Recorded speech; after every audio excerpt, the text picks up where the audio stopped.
ഇതിന്റെ ഓരോ ഫ്രെയിമും ആളുകൾ എടുത്ത് പറയുമ്പോൾ സതീഷ് ചേട്ടൻ അറിയിക്കുന്ന പേരാണ് വരുന്നത്. അതിൽ എനിക്ക് ഭയങ്കര സന്തോഷമുണ്ട്, നന്ദിയുണ്ട് സതീഷ് ചേട്ടൻ. ഇത്ര ഭംഗിയായിട്ട് ആ കോടതി കാണിച്ചത്. കാരണം ഞാനൊരു വക്കീലാണ്. എൻ്റെ ഫ്രെറ്റേണിറ്റിയിൽ നിന്ന് ഓരോ ജഡ്ജസ് ആണെങ്കിലും വക്കീലന്മാരാണെങ്കിലും ഒക്കെ പോയി കണ്ടിട്ട് കോടതി എന്ത് രസമായിട്ട് എടുത്തേക്കുന്നത്. ആ കോടതി എന്ത് രസമാണ് കാണാൻ. ശരിക്കും നമ്മളൊരു കേസിലെ ട്രയലിന് കോടതിക്കകത്ത് കയറിയിരിക്കുന്നു, ട്രയൽ കഴിഞ്ഞ് ഇറങ്ങി വരുന്നു. അത്രയും മനോഹരമായി അത്രയും സമയം ആ കോടതി കാണിച്ചതിന് താങ്ക് യു. അതുപോലെ വിഷ്ണു എന്ന് പറയുമ്പോൾ ഈ സിനിമ കണ്ട എല്ലാവർക്കും അറിയാം അതിന്റെ ബാക്ക്ഗ്രൗണ്ട് സ്കോറിന്റെ എഫക്ട്. തീം മ്യൂസിക് ആദ്യം തന്ന് സാറയുടെ, നിങ്ങൾക്ക് സാറ എന്ന് പറയുന്ന ആളെ കാണുന്ന പോലെയാണ് സാറയുടെ പുറകെ വരുന്ന മ്യൂസിക്കും. അത് കേൾക്കുമ്പോൾ കണ്ണ് നിറയാത്തായിട്ട് ആരുമില്ല. ആ മ്യൂസിക്കാണ് വിഷ്ണു ആദ്യം ഞങ്ങൾക്ക് തന്നത്. ഈ സ്ക്രിപ്റ്റിന്റെ ഒരു സ്ട്രഗ്ലിംഗ് ഉള്ള ഒരു ടൈമിലായിരുന്നു ആ തീം മ്യൂസിക് തരുന്നത്. ആ തീം മ്യൂസിക്കിൽ നിന്നാണ് എൻ്റെ പല എഴുത്തുകളും, ഇൻക്ലൂഡിങ് സിദ്ദിഖ് അവസാനം സാറയെ ഈ പറയുന്ന പോലെ ഹരാസി നാസി അത് എഴുതാൻ ഞങ്ങൾ ഒത്തിരി സ്ട്രഗിൾ ചെയ്തു. അത് ഞാനിപ്പോ ഒന്ന് പറഞ്ഞോട്ടെ സാറിന്റെ പെർമിഷനോടുകൂടി.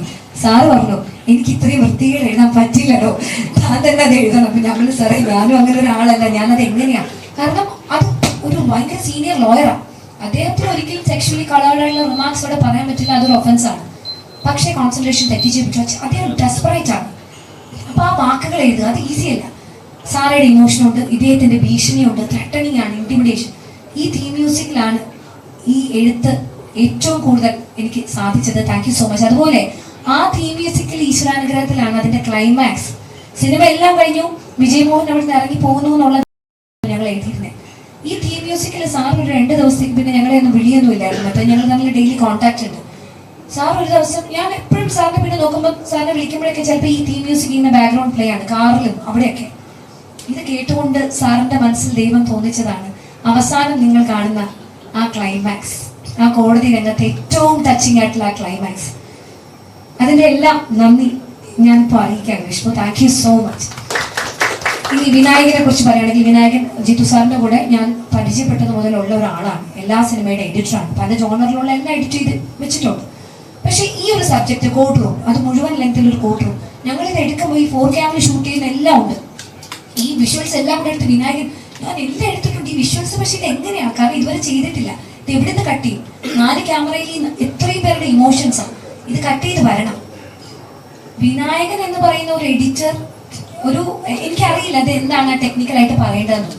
പക്ഷെ ഒരു കോർട്ട് റൂം ഇങ്ങനെ ഒരു നേര് ആളുകൾ കാണുമ്പോൾ അവരെ പിടിച്ചിരുത്തുന്നുണ്ടെങ്കിൽ അതിന് വേണ്ട ഘടകങ്ങൾ മാത്രമാണ് വിനായകൻ ചെയ്ത് വച്ചിരിക്കുന്നത്. അപ്പോൾ അതിന് big thank you so much Vinayak. പിന്നെ ലിൻഡി ചേച്ചി, ഈ സിനിമയിലെ ഓരോരുത്തരുടെയും കോസ്റ്റ്യൂം, ലാലേട്ടൻ്റെ ഉൾപ്പെടെ, പ്രിയാമണിയുടെ ഉൾപ്പെടെ, സാറയുടെ ഉൾപ്പെടെ, എൻ്റെ ഉൾപ്പെടെ ഓരോരുത്തർക്കും ഒരു ചെറിയ ഷോൾ ആണെങ്കിലും ഒരു ചെറിയ ചെരുപ്പാണെങ്കിലും എന്താ പറയുക ഒരു ചെറിയൊരു ഹെയർ ആണെങ്കിലും എല്ലാം എല്ലാ കാര്യങ്ങൾക്കും ഓടി നടന്ന് ഇത് ഇതിന്റെ പ്രീ പ്രോസസ് എന്നൊക്കെ പറഞ്ഞു കഴിഞ്ഞാൽ എനിക്കറിയില്ല ഓരോ സിനിമയ്ക്ക് ഇത്രയും പെർഫെക്റ്റ് ആയിട്ട് ഇത് വരുമോ. പെർഫെക്റ്റ് ആയിരുന്നു സിനിമയുടെ. അതിന് മുമ്പ് തന്നെ ചേച്ചി അതിന്റെ എത്രയോ ആഴ്ചകൾക്ക് മുമ്പ് എല്ലാ പേരുടെ അതിനകത്ത് അഭിനയിക്കുന്ന ഒരു ചെറിയ ആളുടെ ഇപ്പൊ മീഡിയക്കൊക്കെ അഭിനയിക്കുന്നു, മീഡിയയിൽ വരുന്ന ആ കുട്ടികൾ, അങ്ങനെ ഒരു ചെറിയ കാര്യങ്ങൾ ഒരാൾക്ക് വേണ്ടത് എന്താണ് വീട്ടിലിടുമ്പോൾ എനിക്കത് പറയാൻ അറിയില്ല. You agree. Thank you so much. പിന്നെ സാറിന്റെ ഭാര്യയായിട്ട്, ജിത്തു സാറിന്റെ ഭാര്യയായിട്ട് നിന്ന് ഈ സിനിമയ്ക്ക് വേണ്ടി സപ്പോർട്ട് ചെയ്ത, I should tell you from the heart, ഇങ്ങനെ ഒരു വ്യക്തി എനിക്ക് ചേച്ചി വളരെ ഫ്രണ്ടാണ്, ചേച്ചി എന്ന് ഞാൻ വിളിക്കും, എൻ്റെ വളരെ സുഹൃത്താണ്. പക്ഷെ സാറിന്റെ ഒരു ആക്സസ് കിട്ടില്ല. നമ്മളെല്ലാം പറയും എല്ലാ സ്ത്രീയാണ്, അതുപോലെ പില്ലറായിട്ട് സ്ട്രോങ് ആയിട്ട് നിൽക്കുന്ന ഒരാളാണ്. കാരണം സമൂഹത്തിലാണ് നിൽക്കുന്നത് അവർ. അപ്പൊ ആ സിനിമയുടെ ഭാഗമായിട്ട് ഭർത്താവിനെ സിനിമയ്ക്ക് വിട്ടുകൊടുത്തുകൊണ്ട് അവസാനം വരെയും അഭിപ്രായം അതിനകത്ത് പറഞ്ഞ് അത് വർക്കാകും. അതുപോലെ സാറിന്റെ മക്കളുണ്ട്, കറ്റീന, കിറ്റു. ഇത് ഓരോ സ്റ്റേജുമായിട്ട് ഡിസ്കസ് ചെയ്യുമ്പോൾ സാറ എന്ന് പറയുന്ന ഒരു കുട്ടി ഇപ്പോൾ പ്രതിനിധാനം ചെയ്യുന്നത് ഇപ്പോൾ ഉള്ള ജനറേഷനെയാണ്. അവരെന്താ ആഗ്രഹിക്കുന്നത്, അത് രണ്ടും ഞങ്ങൾക്ക് ഏറ്റവും കൂടുതൽ കിട്ടിയത് കറ്റീനയും കാറ്റിയിൽ. ശാന്തി ചേച്ചി ഈ സിനിമ ഇറങ്ങി കഴിഞ്ഞിട്ടേ വന്നത്, അതിന് മുമ്പൊന്നും വന്നില്ല. ശാന്തി ചേച്ചി അത് ആദ്യമായിട്ട് അതിനു മുമ്പ് ഞങ്ങൾ എല്ലാവരും കൂടി ഇരുന്ന് കണ്ടപ്പോ ഒറ്റ കാര്യം, ഇത് നല്ലൊരു സിനിമയാണ്. കാരണം ഒരു സാധാ നമ്മളിപ്പോ മലയാളത്തിൽ കാണുന്ന ഒരു വീട്ടമ്മ അല്ലെങ്കിൽ ഒരു സ്ത്രീയുടെ മനസ്സത് എന്റെ ഷിജുമോനോടാണ്. എന്റെ ഈ എൻ്റെ ഏറ്റവും എന്താ ഒക്കെ കണ്ട് എൻ്റെ കൂടെ സ്ട്രോങ് പില്ലറായിട്ട് എന്നെ സപ്പോർട്ട് ചെയ്തത് എൻ്റെ ഹസ്ബൻഡിനോടാണ് എനിക്ക് നന്ദി പറയാനുള്ളത്. Thank you.